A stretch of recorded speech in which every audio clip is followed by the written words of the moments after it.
me chamo Emily, eu sou aluna do curso de Matemática aqui na Faculdade Católica Paulista, e esse vídeo é para a atividade de extensão multidisciplinar, onde eu vou contar para vocês um pouco da história da inclusão do Brasil, baseado no artigo e também tudo que foi visto na sala, né, nesse trimestre, nas matérias, nas disciplinas que eu tive. A princípio, nós temos que, na Antiguidade e na Idade Média, a cultura era uma cultura que excluía o diferente. Então, essas pessoas que tinham deficiência, elas eram excluídas da sociedade. E muitas delas eram abandonadas na porta da igreja. E a igreja cuidava dessas pessoas da forma como eles entendiam que deveriam cuidar. Num segundo momento, você tem a questão dos médicos, a profissão de medicina, estudos de biologia, de anatomia, de tentar entender as causas físicas da surdez, onde ela funcionava, o que não funcionava, qual era o funcionamento. E as pessoas continuavam sendo, as pessoas com deficiência continuavam sendo excluídas porque isso continuou sendo uma característica forte.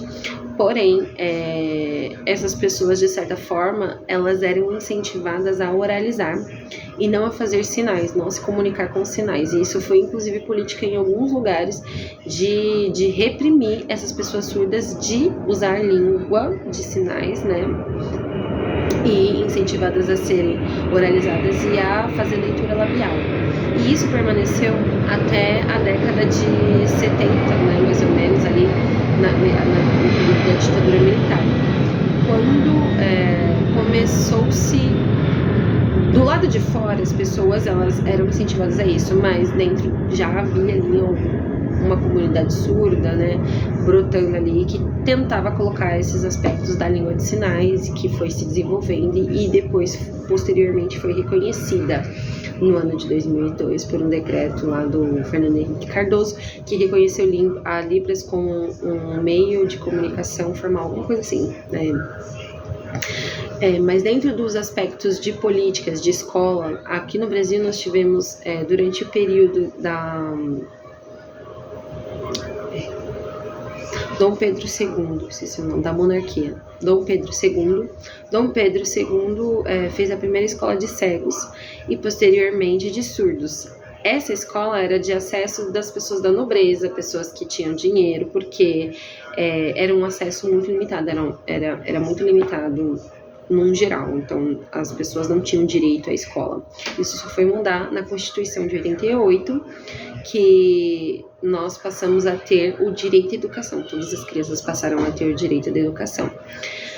Assim como depois da Constituição, todos têm direito à educação, não ficou claro para todas as pessoas que pessoas surdas também teriam direito. Então, em 1994, teve a Declaração de Salamanca, que falava sobre políticas de inclusão de pessoas com deficiência na escola. E também teve, em 1996, a LDB, que regulamentava o ensino regular. E também em 2004, teve uma política de regulamentação de como deveria ser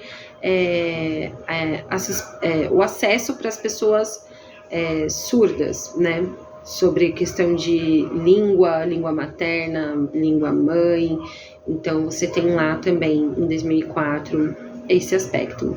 Uma outra coisa que aconteceu também foi a mudança das palavras, a forma como se referir às pessoas com deficiência. Hoje nós chamamos assim, mas antigamente usava-se termos que são pejorativos, como inválido, incapaz, retardado. Depois começou a chamar de portador de deficiência, que foi muito criticado, porque parecia que era uma coisa que você escolhia, mas não era. Depois portador de necessidades especiais, pessoas com necessidades especiais, mas isso falava que uma pessoa poderia se sentir, né, poderia estar passando por um momento especial, e acabar tendo esse nome também. Então, hoje em dia nós chamamos pessoas com deficiência. Essa é a última nomenclatura que ela foi reconhecida, inclusive pela ONU, se eu não estou enganada. Então, dentro dessa perspectiva, nós tivemos vários marcos, tanto de leis, como também de